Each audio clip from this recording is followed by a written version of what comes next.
cast in the game where like Rise walks up and then throws his E, right? He roots himself for that. Yeah. But she can cast her balls while moving. So if you cast in the maximum range, then you'll be able to just throw it in that spot, keep your movement going. It's kind of like a blink dagger, right? It's better if you can. You have to learn the maximum range of that thing, or else it punishes you. Oh, man. It'd be funny if we had items to push each other around and stuff like that. Yep. Azir will be taken away from Fevivin. No more Shelly tricks in games. Also, one of his strong champions. I feel like Fevivin should be back on something that can carry the game. Remember, wins in their best of series came from him on things like LeBlanc, impact play champions.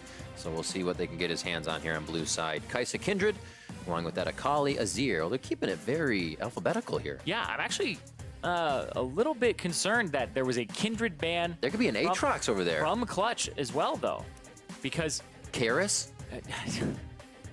Oh, no. Yeah, no, not all K's there for Clutch Gaming. But the Kindred ban is curious because you could first pick that champion unless you're afraid of them picking a Gragas. Yeah. Like, what does Clutch Gaming have in mind? Is it Urgot? Is that going to get banned away here by Echo Fox? Because Urgot is flex pickable. Unsealed Spellbook goes to multiple lanes. If that's not banned out, Rakan is another one. So now they're saying if you pick Urgot, Xayah Rakan will probably go over to Echo Fox. I think it might be Urgot. There you go. Crazy. Think Fevivin takes it? It's Fevivin or Solo, depending on the matchup. Right. Yeah, I was putting you on the spot.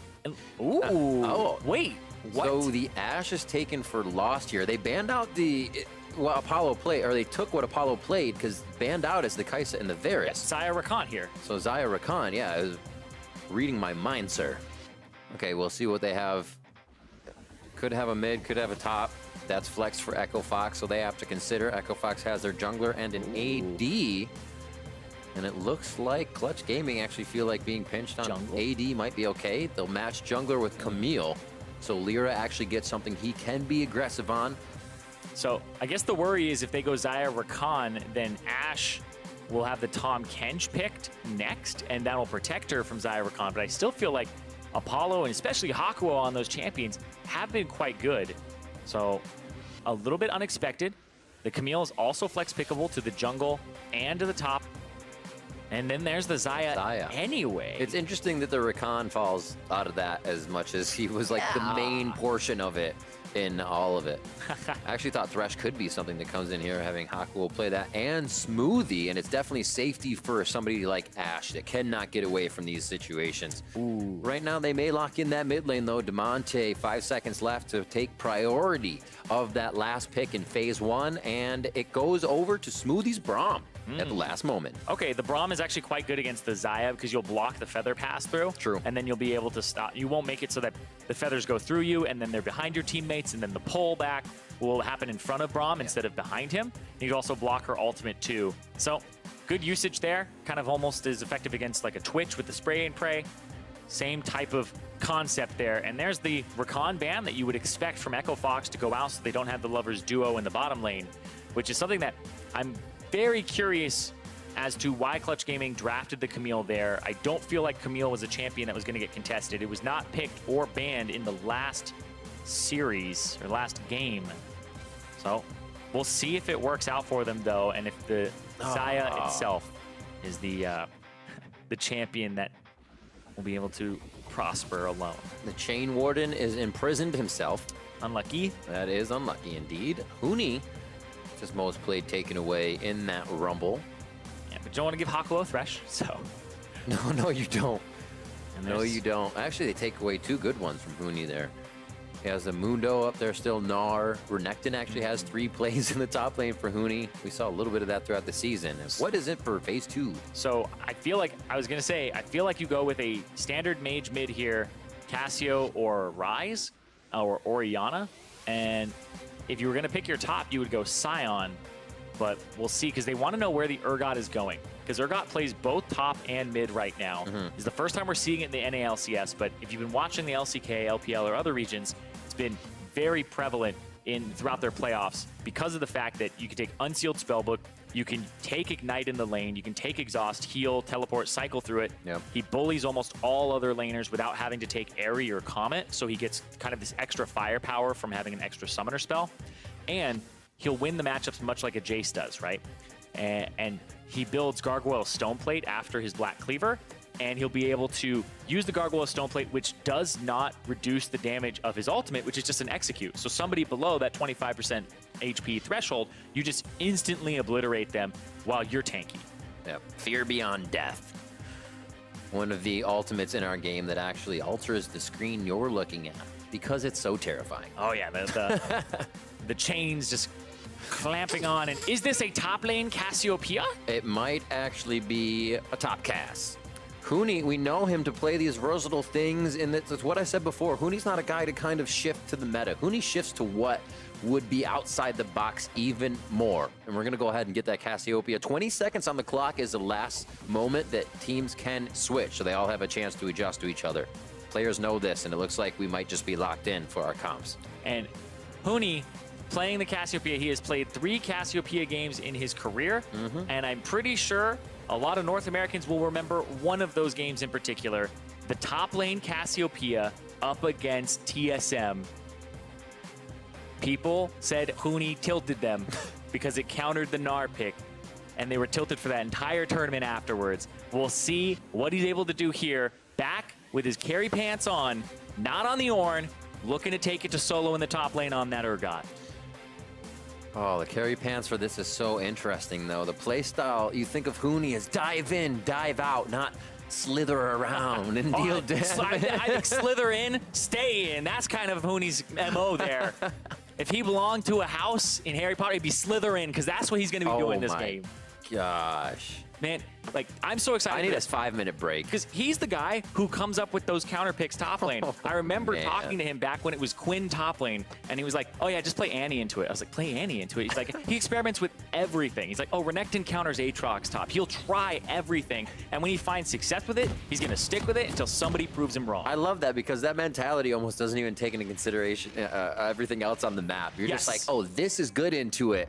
Learn to play around it. Yep, play for lane, win game. Hey, that's how you play a support. That's why you take Ignite all the time. Smoothie, what are you doing with Exhaust? I see that. He's got the unsealed spellbook. He can swap it around. Okay. Gotta check. And Solo has it as well? Yeah, he does, of course. No, so go ahead. We will see where they decide to start off here. Echo Fox was very, very aggressive in the beginning of the last game, blowing Lyra's flash on the Gragas right away. Here, just a ward. A little bit of vision can provide all they need, though. Same little back and forth here as it's mirrored. Oh, don't leave each other. That's the whole point of the buddy system.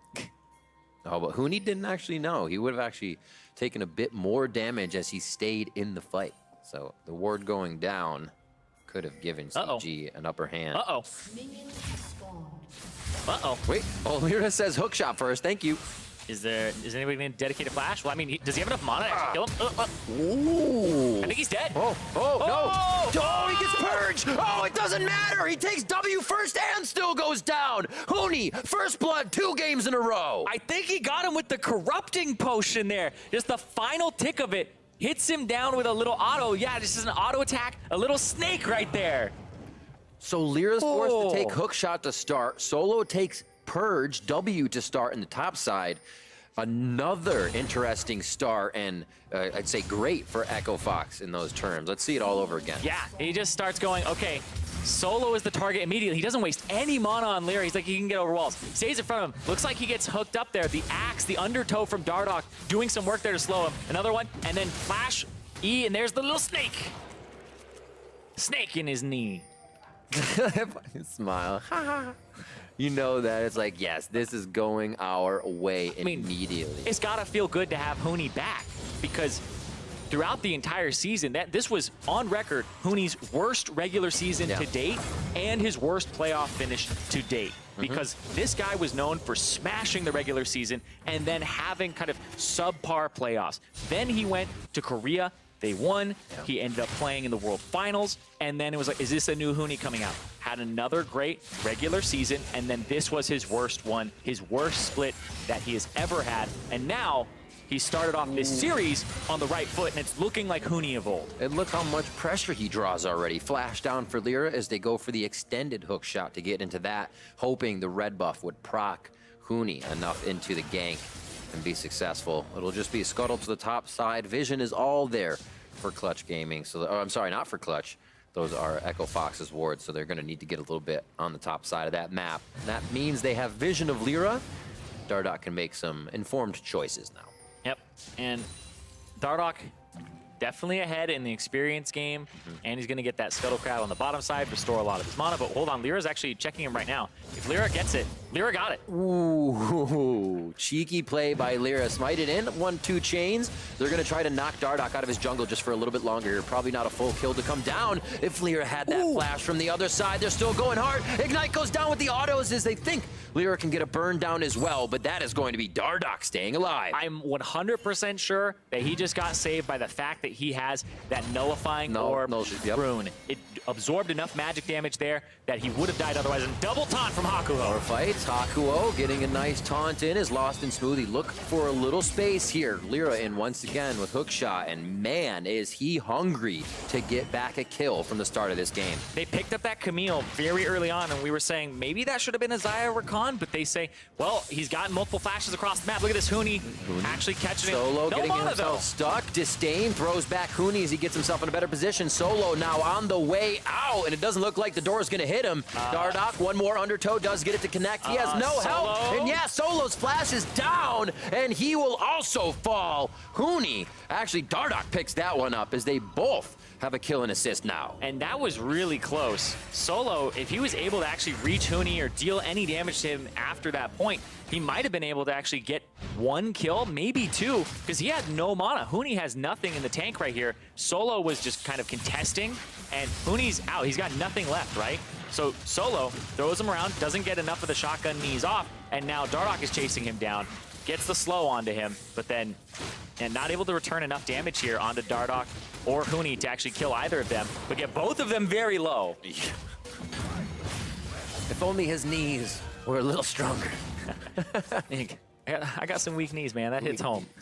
The patella piercers. 5 minutes on the clock. Oh my word, just sinking fangs into the backside of Solo. That stings. First corrupting potion charged down, and he will be just swigging those back according to what has happened so far here. 41-30. Just 5.5 minutes in as Huni will now control top lane. I wonder how much Dardoch will actually continue to visit or spread pressure around the map. I feel like he wants to go towards that bottom side, get that Drake, but Huni doesn't have much in the way of vision control to actually help him push. He has some wards, actually. Actually, you know what? I take that back. He actually has adequate vision control, more than enough. Let's see, root there onto Damonte. The 3v1, Damonte, okay, you might have wanted to turn back for a quick second there and taunt some damage away, but he knows. Like, you can't fool me. Oh, the cannon minion, get it. There you go. Boom, AoE slam. Yeah, sometimes it moves right when you throw the Q, and it dodges better than some of your enemies. But I like this counter pick from Huni in the top lane. I want to look into it a little bit more as the game progresses. Dardoch's force him out, making sure that he can pick up this ward and contest that area. But I want to talk more about that Cassiopeia top, because that's the big thing here. It's 1-0-1, 100% KP with alongside Dardoch, but in concept, it works very well against the Urgot. Urgot's biggest killing tool is that he hits you with his Q and slows you, but you take phase rush on the Cassiopeia. You slither around. You can prevent him from using his E with the gap closer if you ground him. So he can't actually grab you, put you behind him, and then you can just shred him down. And once you have phase rush, you get out of his W so that he actually is just slowing himself. Because once you get out of that range and he can't really attack anything, then he's just self-slowing at that point. So it's actually a really clever pick here, and I think it'll work out up against this Urgot, especially with what happened early. He's easily able to charge that tier up on top side now. And as much as I said, it's kind of not to dive in and do crazy things. Huni flashes in to get first blood under a turret, level 1. And Solo played it well, makes too. Me eat crow. He did, yeah. Solo did everything he could to get away from 3 people charging at him. The W level up for the shield, the flash away. That made Huni do a double take where he was like, oh, he's dead, walks away slightly. And then it's like the shield comes up. He instantly responded instead of just let it happen. That's knowing your damage. That's knowing your limits exactly. And now you can see Dardoch actually opposite side of the map, going towards that top side, cleared out a ward, I believe, and just took the enemy blue buff away. So Dardoch looking for a triple buff in the second half of the respawns, because he was able to have a pretty good early game, get to level 6 here, and playing off of the fact that they have so much vision control across the map. I was just going to say on the top side in the river, but they actually just have full-on river control. They can see Camille, they can see Lyra at that red buff. I don't believe Lyra knows that his blue is taken yet, so he'll end up checking it, and he'll be very disappointed as Dardoch goes from blue to blue. Looking at DeMonte and other mid laners, he is one of the ones that wards more. So props to him. A lot of times mid laners don't like to buy too many of those. They rely on resources around them so they can stay in lane, focus on items, hit those spikes quickly. Buy your wards, kids. Yeah, buy your wards. Eat your crust, buy your wards. Eat your crust. Crust is... it's just empty calories, man. I actually just heard the saying for the first time yesterday. Eat your crust so you can grow taller. I had never heard that before. Coffee stunts your growth. Yeah. Oh, here comes Lyra with the Shen. Stand united they will. Freeze the crowd to the top side. Huni nicely getting himself to a quick situation with Petrifying Gaze, but it's not going to be enough. He goes down, but they're able to take down Apollo at the same time. Back and forth, the kills are coming in. Dardoch comes in now with Ragnarok on. He's going for solo. Reckless Swings comes down as he's on a Febiven now. Healing as well, and he might stay alive in this endeavor, but he goes down as Febiven distorts to safety to get themselves out of the play. 4-3 overall on the scoreboard. And that was a great play pretty much across the board there, and Echo Fox, they end up getting that bottom turret, the kill onto the Apollo because of the fact that Hakuo just leaves him because he uses Standing 9 to go to the opposite side of the map to make a play, and they're still able to make something happen on the bottom side here. The Ash Arrow goes out. It actually looks like he blocked it, but right here, we'll see. That was a great ulti flash, but he still got hit by Lyra's stun, so he's not able to make it out. Just picked up by the Urgot ultimate there, and that's where Dardoch comes in. Lyra has to get away, and then Solo, don't believe he survives that one. Hakuo flashes away, but Solo saves his flash for another day. And on the bottom side, I believe he throws the arrow, and Apollo blocks it. So that is being an absolute bro there. Gets the pull back, but that is so much dedicated to him. That is flash, exhaust, Ash Arrow to try and make that happen. Man, kills across the map, Solo.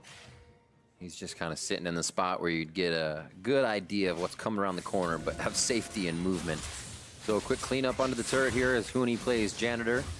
90-81, CS closing in for Solo. Much better game for him. Even though he's died 3 times, I feel like he's going to be able to put up a bit more of an impact factor in this one. It's like, it's easier to have a better game than the last one. He's not 0-3, he's 1-3-1. So it's definitely an improvement. Not much said about that. Not much, but he'll have that core item maybe when the team needs it. Yeah, and he's not up against the tank that's actually smashing him, so the tank will be better in team fights as well. And that's kind of the thing I'm looking at here for Echo Fox is they made this composition with damage in mind. They have a physical damage jungler, they have a physical damage in the bot lane, but then they have a mage top, and then they have their tank mid who also brings some magic damage to the table. So overall, it's kind of still a 2-tank composition, or counting Braum as like a half and Olaf as a half.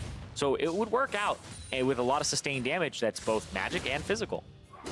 Looking back at what I said before, we saw Clutch Gaming's upsets come from more than one member, more than 2 members, usually Lyra, Febiven, and Apollo, all being able to come together very strong. Like I said, Solo becomes that rock, but when those 3 can have a decent game, we're even seeing it here much closer to start, things go well for Clutch. A fight in the bot side puts Hakuo in the fray for just a moment, and it's going to be a back and forth as he puts down Spirit's Refuge. Nice call back from Apollo as he sweeps the feathers out from under Fox, but no fight to continue. Oh, Smoothie actually standing forward, gets a double proc on the concussive blows. No bite down. Do they really want it or don't they? Who's going to decide whether they really want to fight? Summoners are down for most of the sides as we actually get a hold onto the game, and we'll see what the players are feeling as we were watching a bot lane fight almost kind of spark off there in the toe-to-toe. So top has been a lot of pressure. Once again, it seems to be the name of the game.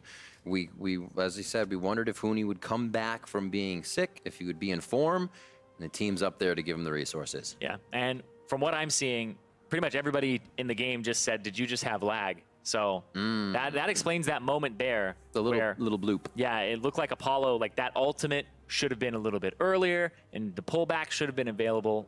So yeah, it seems like everybody just had a little bit of a hiccup there on stage,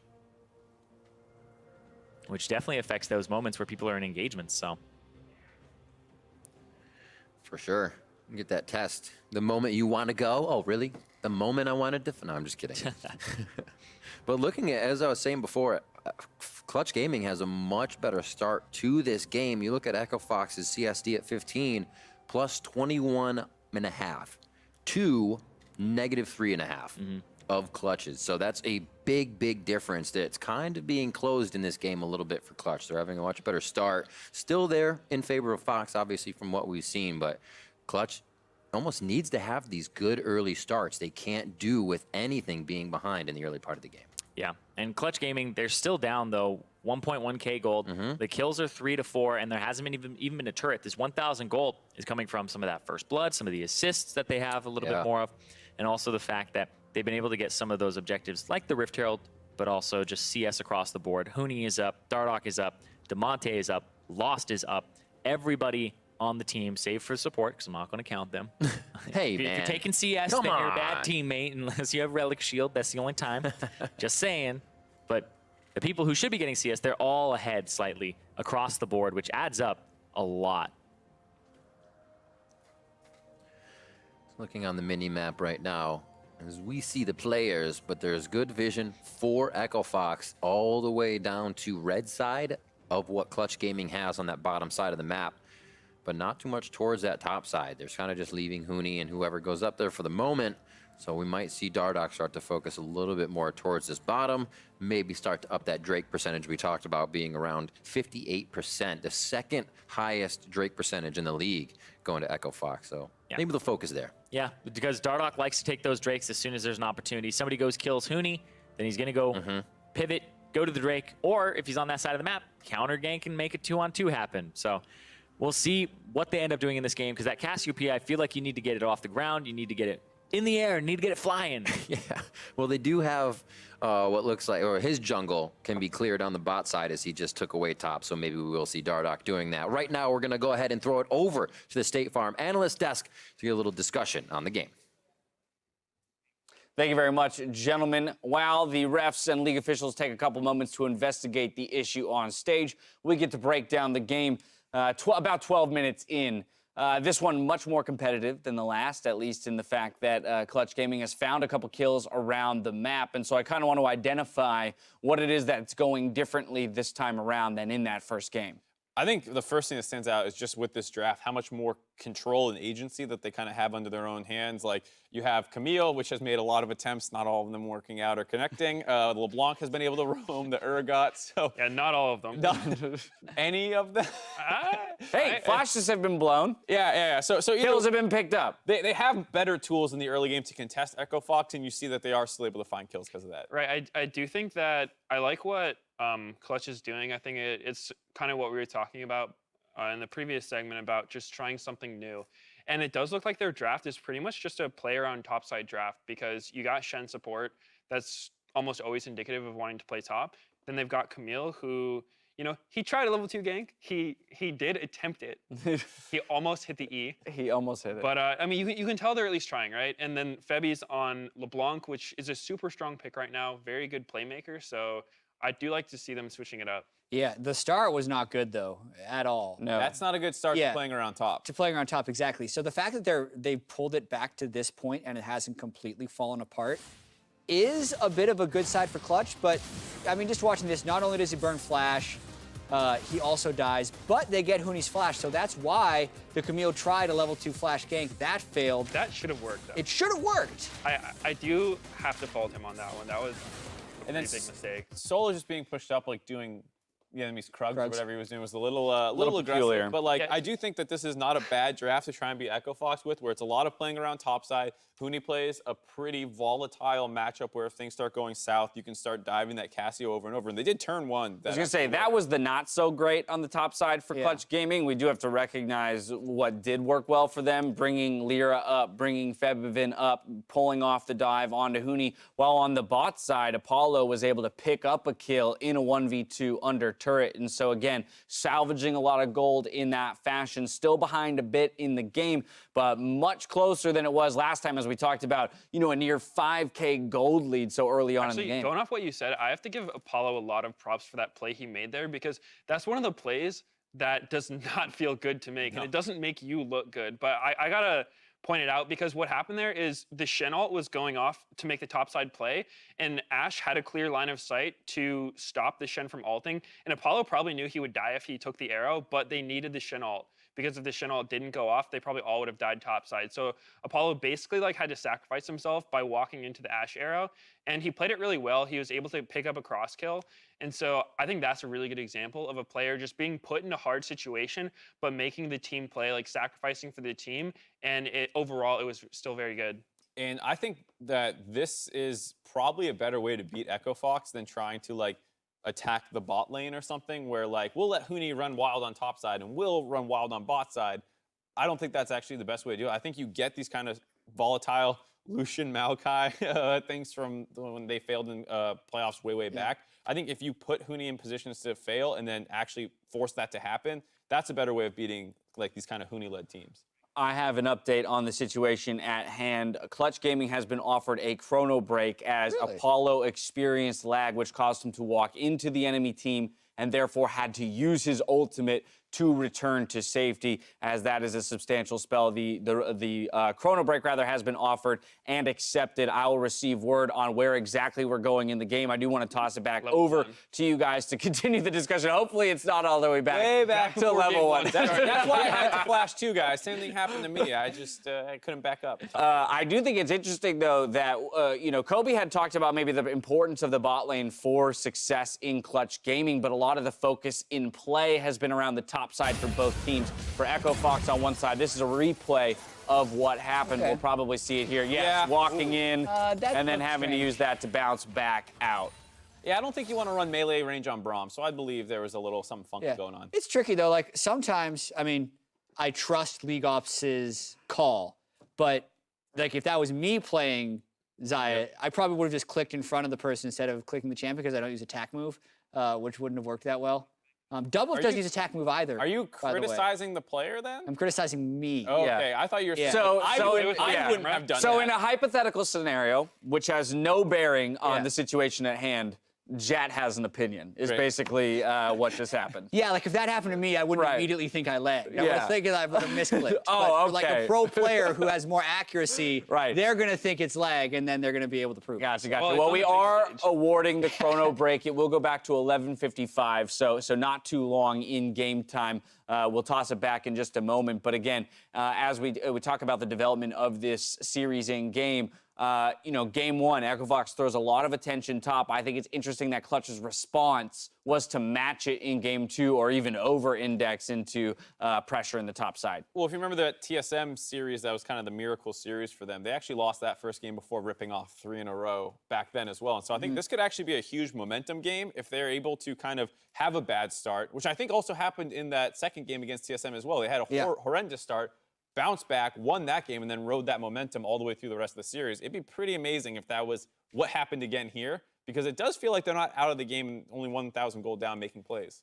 I don't know, man. When Huni brings out Cassio top, that's when you're like, that's the hammer. Yeah. Like, that's how Huni finishes people. I feel like if there's a Cassio top in the game, one team is going to tilt at the end of it. Well, the last time, I mean, has Huni played Cassio top since he was on a team with Febiven at MSI in 2015? I feel like that was the last time it happened. I've seen it in I don't know for sure. You sure it didn't happen somewhere? No, I'm not.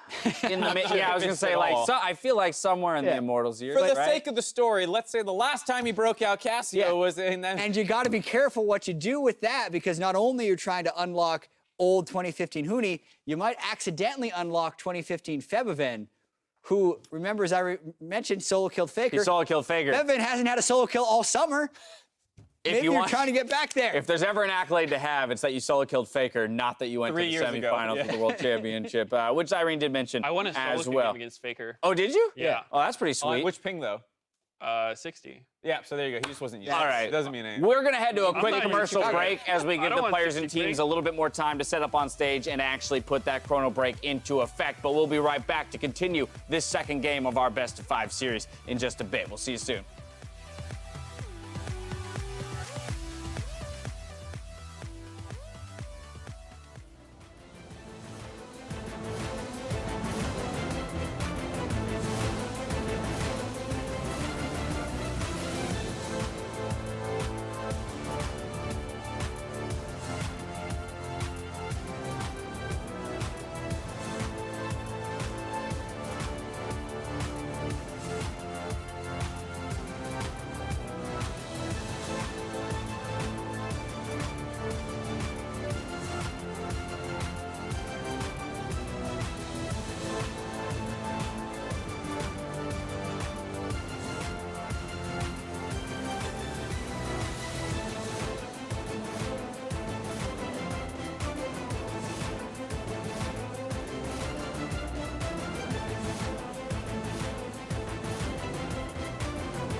Welcome back to our first NALCS regional qualifier. We're about to head back into game 2 after a short pause. We've chrono braked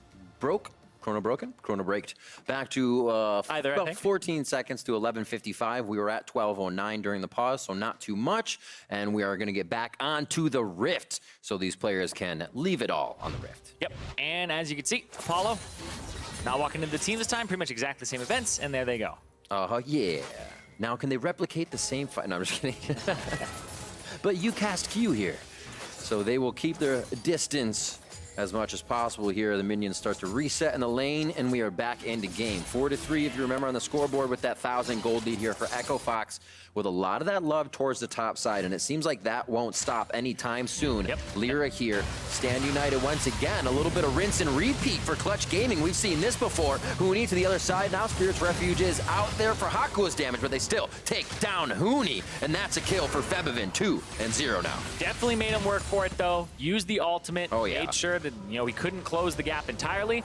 And that's actually a lot of resources dedicated to killing Huni, and we'll see if they get anything on this bottom side here for Fox. That was a great dive for Clutch Gaming. They're playing to their win condition of shutting down that Cassio, who has no flash, and is an easy kill. And like Medio said earlier, there's almost more of kind of a sacrifice happening here. Apollo knows he's going to be alone, but everything is going in Clutch's favor against that top lane now, against Huni. Yeah, making sure that they just kind of make it so you don't see this pick pretty standard at all.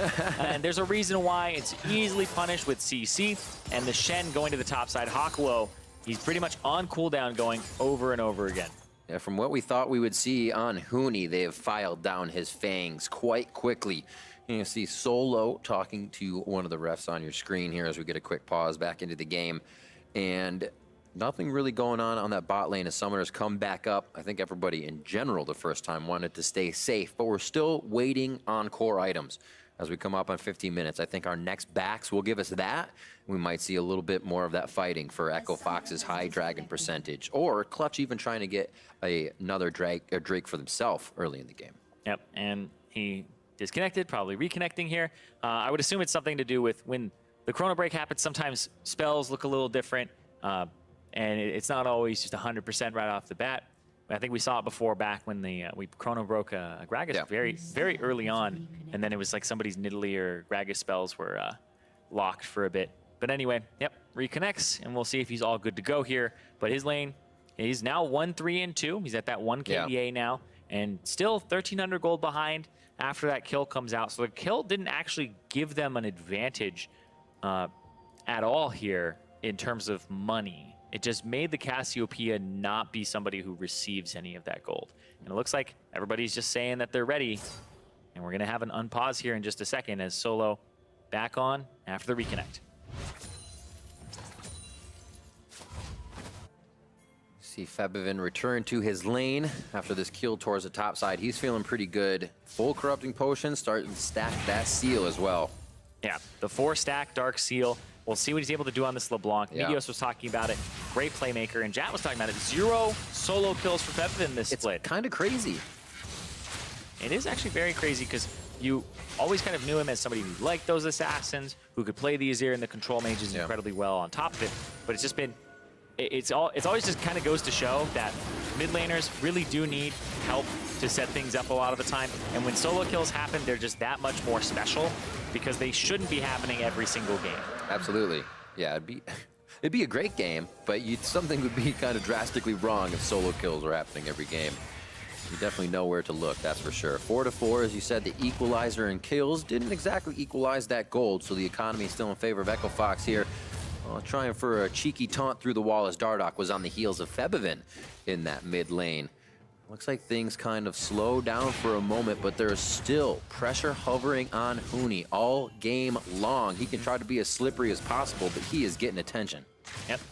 And I wonder what his forward percentage is this game because honestly, he normally plays very far up. We're talking like 44% forward percentage for this guy, where he spends the majority of his time on the other side of the river. But this game, he's just been under turret. They see Dardoch on the bottom side of the map. Demonte is now coming up from mid. He's sacrificing mid lane to get in range to like use his ultimate just in case an ultimate comes out from Lyra. Dardoch still hovering around. I think that was the red buff able to be grabbed. Yeah, so it's going to be Lyra on red right now. Dardoch covering towards bottom, so they might try to get a gank, but Lyra is starting to be able to kind of read where Dardoch is. This was huge for Echo Fox game 1 because Dardoch was all over Lyra, and Lyra couldn't do anything. So big change here in that core of Lyra, Febiven, and Apollo are starting to get going. And look at that. There's that Rift Herald going down on mid lane. Gonna deal a decent chunk to that turret. But also, they already got that first turret on the bottom side of the map there because we saw Hakuo has left the lane multiple times, and that's going to be Lost and Smoothie being able to pick up that first turret bottom, and then immediate rotation there from Dardoch to put down the Rift Herald and get them 2 turrets and give them about 1,700 gold lead for Echo Fox. Yeah, those bursts of gold are absolutely huge. Just trying to see what they have in their pockets now. Almost everybody on the Rift has over 1,000 gold to spend. So we might see things be a bit tempered here until that can happen, or maybe one last hurrah before you do get that buy-in. Yep. It's always a fun choice to make. Looks like one last hurrah for Clutch Gaming. As they're all over Lost and Smoothie towards this bot side of the map. A little bit of pressure has Huni pushed up, so he wouldn't be able to teleport as much. He does leave turret range, though, not knowing what's happening. Yeah, and here comes Dardoch towards his blue buff here. Sees that Lyra is there, gonna sweep. Oh, who takes it? Oh no, I think he thought he would dodge. Apollo gets knocked up, and Apollo's gonna be going down. Featherstorm tries to rain on Fox's Parade, but they lock down the kill, and that one goes over to Dardoch. Yeah, it looked like he didn't have to maybe use the Featherstorm there. He thought he was gonna be just a little bit above it, but that Ash Arrow hitbox is able to clip him just barely, and I assume this is gonna be a Shen ultimate into another dive. Oh, here comes, however, the heroic entrance. They're gonna try to help him out. Huni getting the shots down on a Solo, and he could take him out. The turret shot doesn't take down Solo. He's dead. Febiven is dead as the last one connects, and it's gonna be a chase from Demonte. Yes, it is actually gonna be Lyra coming up. They get a good hook shot onto Demonte. Ultimatum down, and it looks like they're gonna be able to lock down that kill. Beautifully done as Echo Fox reacting, but Clutch Gaming getting a bit of the better of that. Yep, and that was Demonte saying, I know that they're gonna go for this again, is in position to use the ultimate. They get a counter kill, but then Lyra showing up turns it, and it ends up being a 1 for 2 in favor of Clutch Gaming. Kind of ready for it. They say, well, they've done this play on Huni so many times. I think we know how to stop it this time. Yeah. The cleanse came out there. I like that swap there from Solo. He used the unsealed spellbook to swap the cleanse right before the engage. It actually, I believe, ends up saving him here. But Febiven is the one who gets turret aggro next, not Hakuho the tank, and it ends up having him die. And I believe Febiven actually gives over some shutdown gold on that too, being 3-1-1 after that. You're right. As well, the seal goes bye-bye too. Yeah, loses some stacks on it. He gives over 600 gold to Demonte. Wow. That's going to feel good for him, especially so he can stay in front of the fights and start to absorb. Has he spent it? It looks like he has. Just some boots, his Lost Chapter, and his rod now stacking up at 5. Onto the map, it comes Dardoch from base, and we're just waiting for Lyra to head out at this point. So 2 and 1 as Cassiopeia. Oh, hold on. Oh, that looks quite painful. Febiven takes one more Fang. Looks like Huni's trying to make that 3-1 on that score record. After all this time, Huni comes out of the bush, kills his old teammate that he made the semifinals of Worlds with in a solo kill. Talk about Febiven has 0 solo kills this split. Rack another one up for Huni right now. Depends on what end of the solo kills you're looking at it from. It's called isolated deaths. That's true. Isolated deaths is the term we use for getting taken down by yourself. That was one for Febiven. And right now he's having a difficult time finding those waves to push out. He can't be LeBlanc in the side lane, so the team can start to work the yo-yo defense back and forth. Echo Fox is just all forward, and right now that's damage onto the top tier turret. They back off for a moment here. Lost and Smoothie look like they'll stay for a bit. Yeah, I like what Echo Fox did lane assignment-wise. They got that bottom turret, they got the mid turret, they had the Drake, and then they swapped the lanes. And you see their top turret on Echo Fox's side was very close to dying. It's very close to dying because that's where Clutch Gaming had focused. And found him that time. The snake in the bush only works once. Let's see here. For Dardoch. Ooh, Apollo Featherstorm is out, but they take him down immediately as the bot side of the map is really going down. Nice job by Febiven. It takes out Huni. He says, I'm going to get this back. Yep, that was a 2-on-1, but he still gets a counter kill. And now Echo Fox are going to go towards that Baron. See, Febiven's on the bottom side. There's no potential for a smite steal because Lyra's dead. This is up to Solo and Hakuho. How much do they want it, though? That was a for sure turn for Echo Fox. They knew that was something they wanted to do if Baron was tempted by Clutch Gaming, and Echo Fox say, no kill.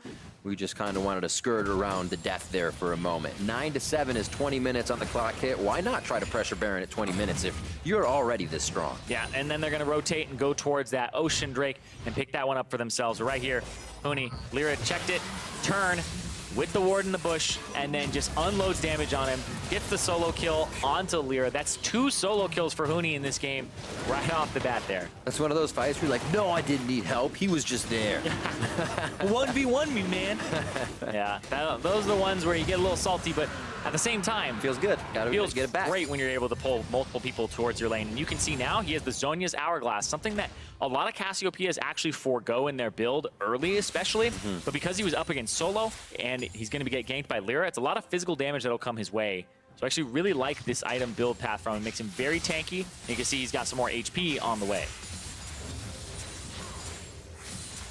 So much clearing for Huni. It's actually, I was going to say, it's be pretty bored as a side laner in this one, but not this game. There has been action in the side lane the whole time. Demonte will start to clear top.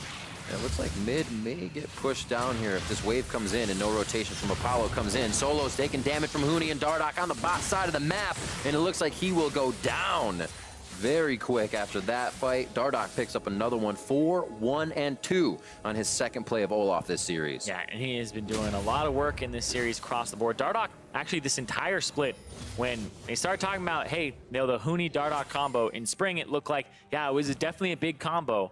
But this was one during summer that Dardoch was doing a lot of heavy lifting in it. He was playing the Kindreds, the Graves, and there were multiple times where it looked like he was just going to have a really great season and be considered the best jungler for all pro votes. I believe he ended up number 2 behind Xmithie because just a few of his games at the end there kind of took him out of the running in a lot of people's minds, but he has just been fantastic all split long. And for Dardoch, as we said before, we haven't seen him this regular season on the Olaf. Obviously plays it, but what a way to come in here in the NA Regional and kind of just put down the powerhouse play on this champion. 139 CS to 112 for Lyra. And Lyra's been trying to stay very active this game, still falling behind. Yeah, falling behind, but he's getting those flashes. And Huni. Huni ready to start a fight 3v1 so the team can recoup and reinforce with him. They are able to take down Lyra as he comes out of the jungle, and the rest of Clutch Gaming is forced back. Is there a pick here looking for Febiven as he seems to hide off in the wing, hoping he'll find one person, but I don't think he's going to get the straggler he's looking for. It's going to be so hard with the Galio there. He'll just hold down the taunt. If he can snap cast that, catch you, you're going to die. He's got to time this. He's got to think. Hakuo is going to be his eyes right now. If he can get in, he just needs to clip the edge of that. Ward goes over. They are actually hitting the ward, giving vision over to Febiven. That was kind of scary for a moment. He gets himself out safely. Solo disdains in. Doesn't really get any flip on anyone, but they are still going to back out. Fox says, we just want Baron. No fight. No fight. Yep. That's a 23-minute Baron for them. 6,000 gold advantage for Echo Fox, almost 7. And there's a TP back mid from Huni here just to keep himself out on the map. Now has the haunting, guys. What, another TP? Yeah, jumping on Huni is just, I think it's smoothies, right? Yeah. It's a summoner spell TP to get him out on the map. Yep. From the unsealed spell book. And right here, like, when I'm looking at Huni's build, it's so hard. And just another one. Solo, he flashes into the wall. He gets taken down, even with the Sterix gauge coming up for a little bit of HP. That was going to keep him alive.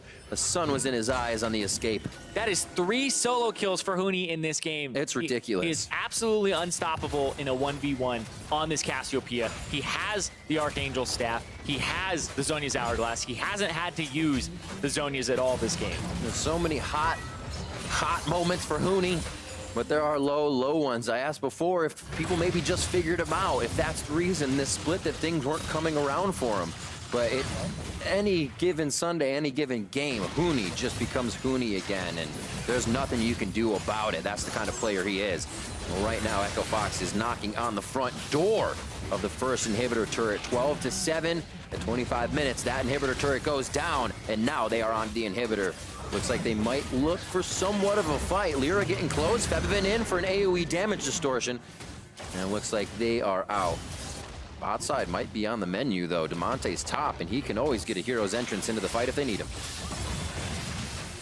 Solo, 2 more hits, locked up by concussive blows, does not go down, but Clutch Gaming cannot take these fights if they're taking half of their health bars first before even being able to kind of assess and engage. Well, they don't really have wave clear either, and up against the Baron buff becomes even more of an issue where it's very prevalent, right? Febiven has to go jump in to actually clear minion waves. Apollo is kind of the pass-through damage, but if you move up with your tanks, because you have about 2, maybe 3 tanks in the composition for Echo Fox. Oh, wait, where's the ulti from Solo? 1 hit, Solo gets himself out with the E, and now they're just trying to kind of stop Fox, play the mind games here that won't do too much, but give them room, or Clutch Gaming, I should say, on their own side of the map. Yep, and Echo Fox, 26 minutes in, an 11,000 gold lead. Another game where it just looks like they're gonna reset, potentially get the Infernal. We'll see this one more time here from Huni. He sees Lyra clear it, the flash ulti. Oh, word. And then Lyra can't do anything about this. He has to walk forward. Miasma keeps up against the wall. He can't flash until he's there. Doesn't even flash the wall. And Oh, no! He's reformed, the Swift. But It's internal. You can laugh and that was an external. visually. Yeah, okay. But definitely having a ball here. He has been running all over Lyra this game in terms of pathing, in terms of helping his team out. But that's another kill for Huni, where Dardoch definitely, you got to feel good about that one, because Huni got camped all game. He got multi-man dove multiple times, and he has 3 solo kills in this game. If Huni gets 2 more solo kills, he ties Bjergsen for most solo kills this split at 12. Huni started this game at 7, he's now at 10. So he's almost added on 100. He's almost added on 50% more. You can always hope to get the best of a worse situation. Huni gets dove by 3, he stalls 2 out. The team's able to get there to recuperate something and get something back off of it. This is the kind of play you get out of Huni on the top side. Very hard to defeat, at least in these best of 5 scenarios. Huni can just lay down the power. Clutch once again pushed into their base on that last front doorstep of their last inhibitor turret. It falls.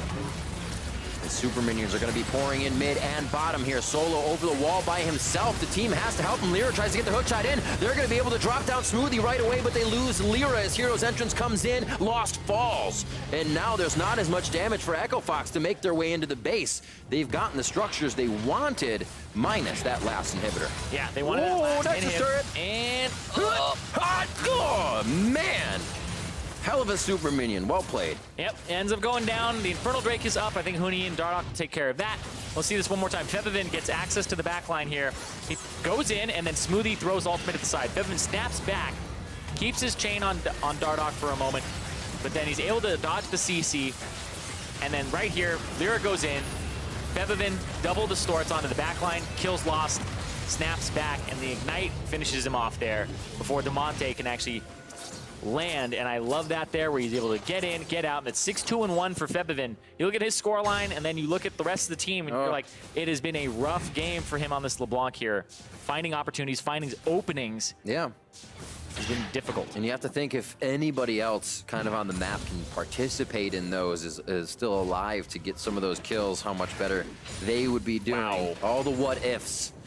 It's so easy to answer if it just happened. Huni again, the entire game, 23,986. They camped him. Was top damage last game on the Ornn with 13,100 damage. Absolutely absurd here, and they're going to head towards the top side. They camped him. They camped him, Riv.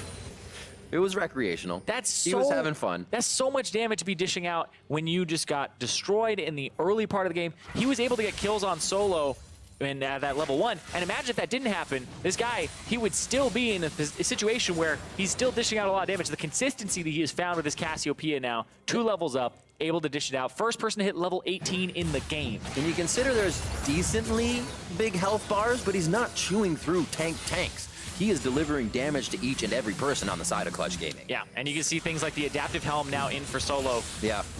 So he'll be able to actually reduce some of that damage, but like you said, they're not tanky tanks. They're just regular tanks. Just a little bit of padding. 30 minutes on the clock here. Yeah. Just about, what was it, 2.5 minutes ago, the first game had ended.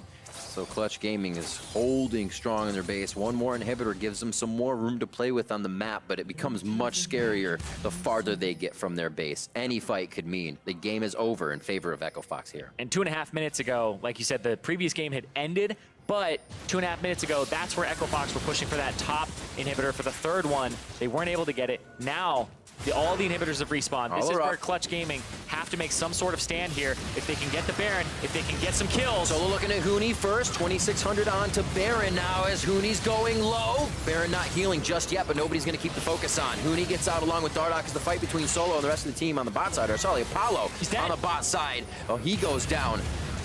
And Lost will now be looking to fire in from the side. Hero's entrance knocks up Febivin's ghost. I'm sorry, mirror image. But he gets out as well. And Clutch Gaming is in such chaos. They cannot figure out a way back into the fight. So much AoE crowd control coming from the Braum, coming from the Galio does not let Clutch move. Yeah, they tried to get in there, and that looked like a great Zhonya's Hourglass from Huni. He was able to dodge the ultimate from Solo. Pretty early ulti, mostly for the slow there, but it would have been enough to kind of slow him down, prevent him from getting out of that fight. And now Echo Fox, with these death timers, they're going to go and get some of this base, but there's only one turret with the Nexus. Question is, can they act? Yeah, they're just trying to stop him from getting in there and clearing the wave. They need to buy time, they need to distract the minions, but Echo Fox, they have the game in the sights. Oh, huge damage from that distortion of Febivin coming in, but Cat doesn't have a follow-up. Apollo's there, throws out the feathers and tries to pull him right out from under. Fox, unstoppable here in the Ragnarok for Dardoch as he is only going for the Nexus. It does not look like they'll have the damage. He gets suppressed, he gets taken down. Fear of the death takes him out, and they will be able to drop Smoothie as well. I mean, DeMonte, they will move out of the base here, and Clutch has a few more moments to stay alive here in Game 2. They stay alive by the skin of their teeth. This is your Acer Predator replay, and it happens to have Febivin's first solo kill of the entire split.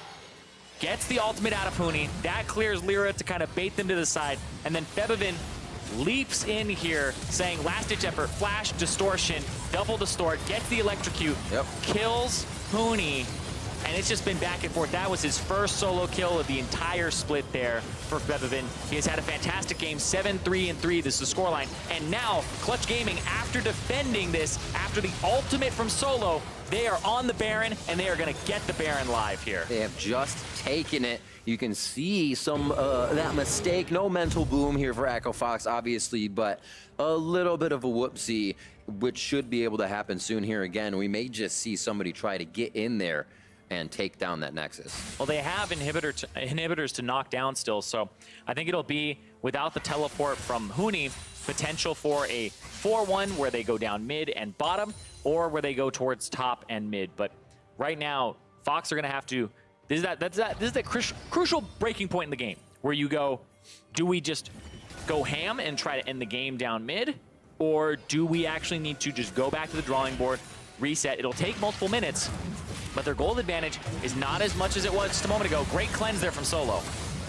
Somewhat to safety, has the Righteous Glory if the team needs to enter back into this fight. A lot of what Clutch has used, though, is kind of to bluff Fox, and they aren't buying it. We saw right on the top inhibitor, Solo tried to come in for the side. DeMonte just waited until the overall fight to ult in.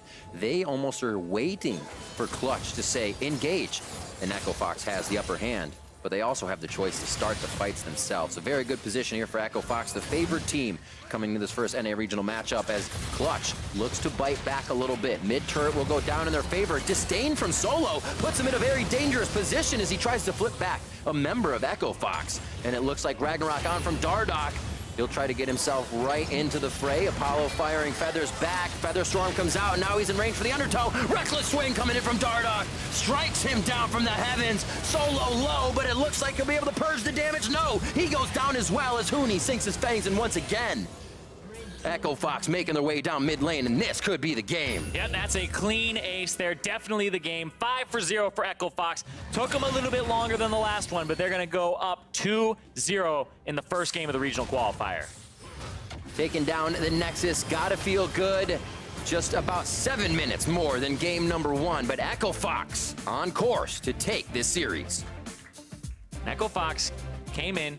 This team, they always come back angrier after they ended up losing their last match. You go back to, you think of the times that Huni has lost a third or semifinals, right?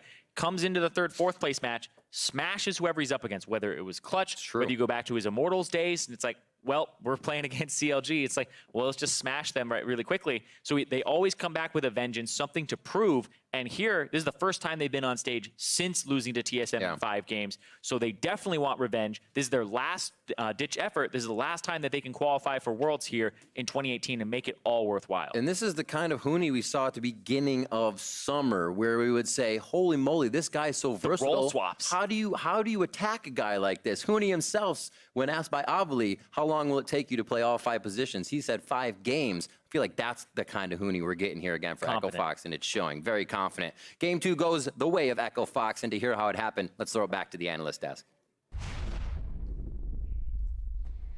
Thank you very much, Riv. Another win in the books for Echo Fox, pushing the series score to 2-0. This one, however, not coming quite as easily as the first one, although I'd still say solidly in the Echo Fox camp. Only Febiven really having something to say about the moves that Echo Fox would make around the map. Yeah, and I was honestly disappointed with the level that Clutch was playing at on like a mechanical sense, where there was, like we talked already about the Camille E's coming up short time and time again. Apollo was late on some of his Xayah ultimates, and there's nothing I hate more than seeing this giant blue arrow just beelining for you, and it hits when you have a button that stops that from happening. You're talking about the one in the tri-bush, right? I'm talking about the one in the tri-bush. I'm talking about that kind There of was stuff. definitely a chance that arrow didn't hit. I can't hate him for that. I hate it. Okay. It's like, get out of there. There's a number of those kinds of plays that happen that, for me, took what could have been a closer game and made it not very close, because I don't think you saw quite the same mistakes coming out of them. This one, of course, was the good body chain. block that Meteos was talking about to allow the play on the top side to get out, and then he was able to fight it out. Bless his heart. Yeah, not a play you want to make, but a play you have to make, and is able to get the trade kill there. Baron's picked up, though, for Echo Fox. This is one where Meteos and I were talking about how people were playing. Oh, it's already happened, where people were just like going in late. The Camille was just ulting someone on the top side. Here, Mechanical misplay the here. fail flashes into walls. Like, you might be dead anyways, but you don't want to see that. Both Apollo and him had flashes into walls later on in the game. Like, it's just stuff that when you're watching, you can see they're not playing cleanly, and it would have been a tough series if they were. Right, and I do think you're right that, you know, Clutch isn't playing particularly well mechanically, and I do think a lot of times that can just come back to, like, if you have an uncomfortable team atmosphere, like I was talking about before, a little bit like maybe their trust isn't there. I think it can make players uncomfortable, and you're just naturally going to play worse. So to me, I think some of that's happening within Clutch, for sure. Now, that goal graph is what, you know, says to me that there is very much still the Echo Fox, you know, the things that we attribute to Echo Fox in that they can throw leads back, because there were moments throughout this game with tons of control that they perhaps could have closed the game either more cleanly and quicker, and they still found some of those situations where they're handing kills back, not to the degree that they'd lose this game too.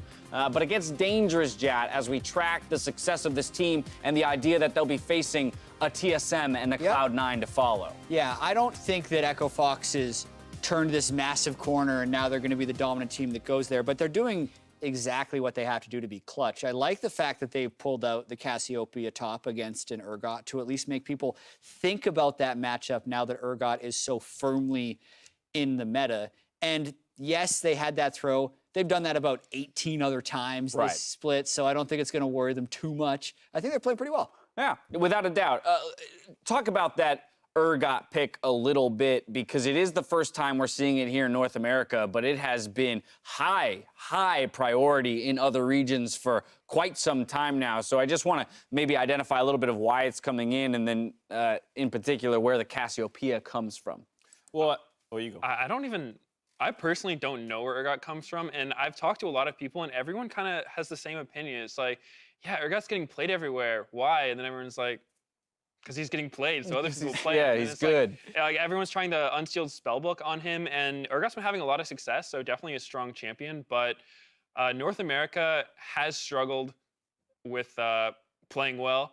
And just across the wow. What a blanket statement. Let's narrow that in a little bit. It's one of our weaknesses as a region. We do a lot of stuff great. Playing well. Playing well's not always one of them. It's a regional weakness. But I will say that maybe we don't pick up Urgot as fast as the other regions.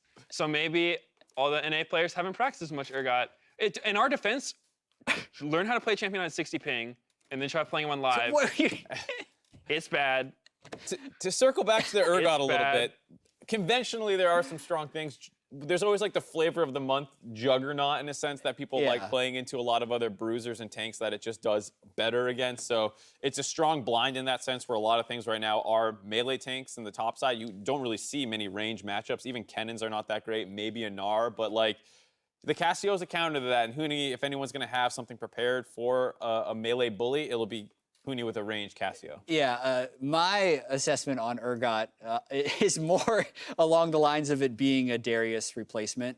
There's a lot of tanks in the top lane. Darius is a great pick into tanks. He wasn't necessarily cutting it. Apparently, Urgot can because they're both juggernauts with medium range and tankiness in team fights. There's also the fact that Urgot gets flexed mid a decent amount Yeah. in other regions, and we haven't seen that yet. Well, mostly just because we haven't seen much Urgot, but it is, that can tie into the strength of a champion, is the ability to like flex it around, which makes Yeah. your draft a lot stronger. Yeah, the Urgot versus Victor was the craziest one to me when I saw it because like we've actually seen Darius mid, but it was into Renekton, it was into Aurelia. It was never against a ranged champion, which was the weirdest thing to me. So I wonder if a slightly better start to that game and Urgot actually can beat the Cassiopeia. Urgot does have a dash, which is a big thing that a lot of juggernauts don't have. Yeah, I mean, I thought they were relatively close to executing what that game plan should have been, which is camp and dive top a lot. And some of the Galley ults were late, some were on Yep. time. It was back and forth. But then you factor in all the other kind of random deaths that happened, the level 1-1, the Krugs one, the short on the Camille E. And you think if Clutch can clean that kind of stuff up, that's why I thought this approach overall made sense. Right, remove some unnecessary deaths, clean up the mechanics, and perhaps that game starts to go, a little bit more in Clutch's favor. Echo Fox has elected to go back to blue side here for the third game with side choice. No substitutions coming in, really no surprises there.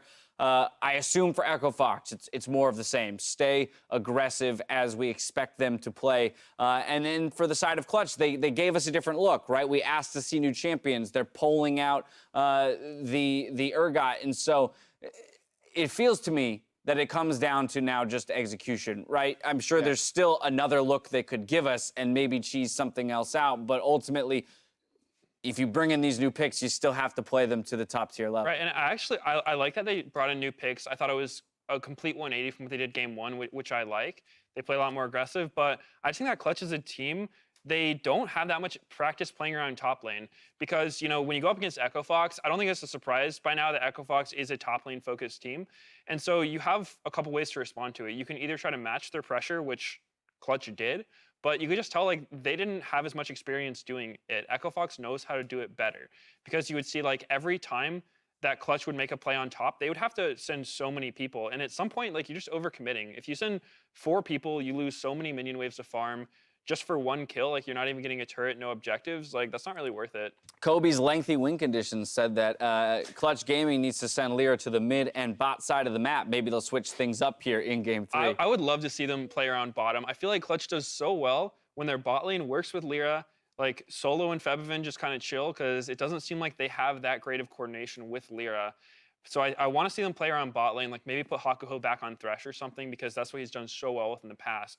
And I think if they try something like that, maybe they've got a shot. It's also potentially the last game of the year. For them. Who knows what's going to happen in the offseason as well with that roster. So if you go out with a bang. Right. Don't pick the same stuff again. They want a quick vacation, get back on Azeroth. Oh, my goodness. They got to turn it around Go out here, with a bang. ladies and gentlemen. Echo Fox are 1 win away from knocking Clutch out of World's contention. See if Clutch can keep the series alive when we return. Gotta get those turtles to the water, man.